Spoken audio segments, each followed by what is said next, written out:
South Africa is one of the most beautiful countries in the world. If you look at some of the beaches, the nightlife, the things to do, the fun activities, it's absolutely amazing. It's one of the best life that you can enjoy in any country. But a lot of people think that this country is unsafe, and that's exactly the point, right? You want people to think like that. When you are inside this country, you're having fun, you're enjoying your life, yet people outside don't want to look for you. They're scared to enter this country trying to catch hold of you. So you can live your life happily in a safe haven. You want an unsafe country to feel safe inside. That's precisely the point. The second big advantage is that this is a BRICS nation.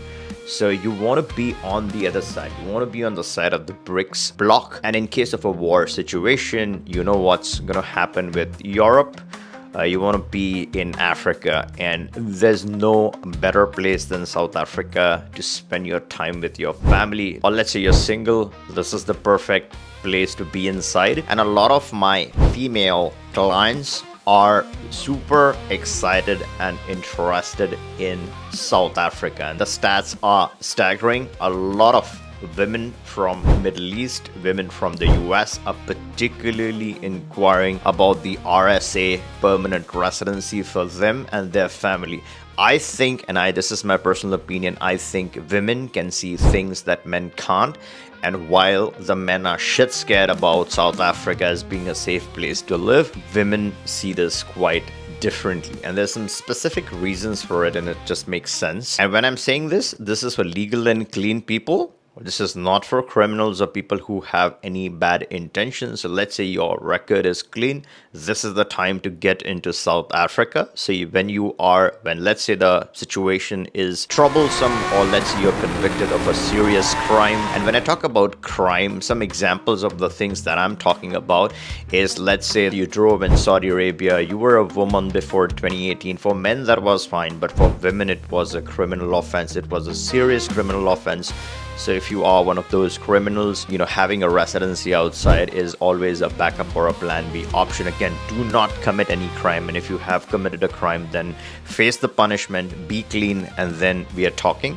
But the second example would be, let's say you're a gay, but in the wrong location. Being gay is never a crime. Not a crime should not be a crime. But certain countries can criminalize gay activities. So if you are accused, if you're a criminal in that sense, then again, once the sentence is over, you really need something solid, something bulletproof that can protect you.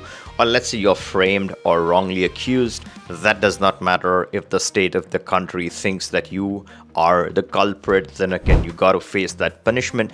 But then you want a solid and secure option. And for other people who are not in this situation, right, you want to solidify your situation, your position ahead of time. So if your draconian home country wants to look for you, good luck trying to find you in South Africa. One of the biggest advantages and why I really like the South African option is because it has a dateless, lifelong, permanent residency, which is the highlight, right? So you're never going to see immigration again unless this document is stolen or lost or destroyed. So that is a very big benefit.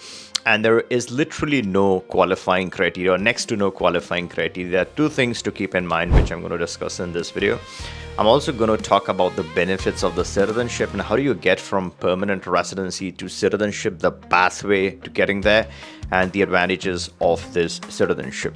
So let's first discuss or break down the permanent residency. This is through a donation. This is a special VIP style permanent residency where you donate a very modest amount. The donation is only 6,800 USD approximately, right? So this needs to be donated only once you get approved. So no, you don't have to shell this out and wait. You pay this once you get the approval. Till then, you just submit your application. So that's the beauty. Once you're approved, you do the donation, and then you get this dateless permanent residency. Now, one of the biggest questions that comes up is, okay, this is dateless, this is a permanent residency, fine. What is the physical time required on the ground to maintain this or to keep this alive. And the great news is that there is no minimum physical presence required. So a dateless document, no minimum physical presence required. Of course, you need to enter the country once every 3 years. It's always good to have that entry in the database. And mind you, none of this is immigration or legal advice. This is simply educational content. Our attorney would guide you end to end throughout this whole process and can take care of the entire application from start to finish. So at any point during this video, if you are interested in grabbing it quickly, because we never know what changes, the BRICS is increasing in value. A lot of people are interested in this option. So before they bump up the prices or get rid of this program entirely, click on the link, book a call. We can discuss how we can get you started or if this is the right solution for you. And a lot of our clients prefer to do this or pair this with a Latin American option, which is specifically the Mexican option, where you can actually get the car in a single day with us. So we can get you started for both these two options. So you're killing multiple birds with one stone.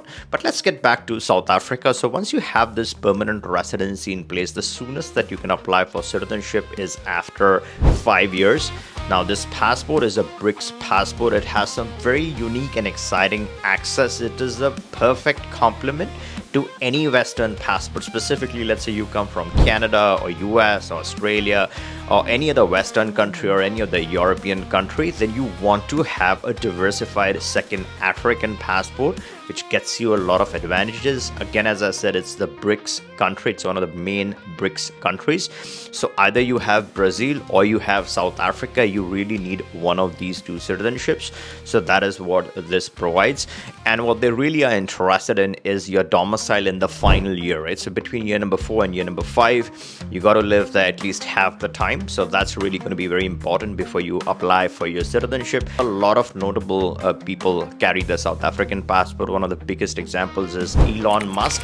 Yes, he has a Canadian, he has a South African, he has an American citizenship. And the best part about this is that the entry point is quite low, so it only makes sense to grab this as soon as you can before it goes. The biggest thing that I want to stress in the end is that because other people feel this is unsafe, this is your opportunity to strike this residency, get into this country. So good luck for other people trying to think of finding you in South Africa while you're enjoying your life there. Not to do anything wrong, but just to be left alone, right? So you never know how times can change, but you want to be prepped, you want to be prepared with a solid residency and a solid citizenship from two very important places, Mexico and the Latin America. So you're geopolitically diversified there. But at the same time, you have a drastically different but equally powerful access in Africa with South Africa. So in the 5-year period, you're working towards your citizenship in both places. If you schedule this correctly, then literally you can look at a multiple nationality solution. Now, if you aren't subscribed to this video, make sure to turn on the bell notification and subscribe, because I cover start and finish of any new program as soon as it happens. And if you like this video, give me a thumbs up, make sure you're subbed, and catch you in the next one.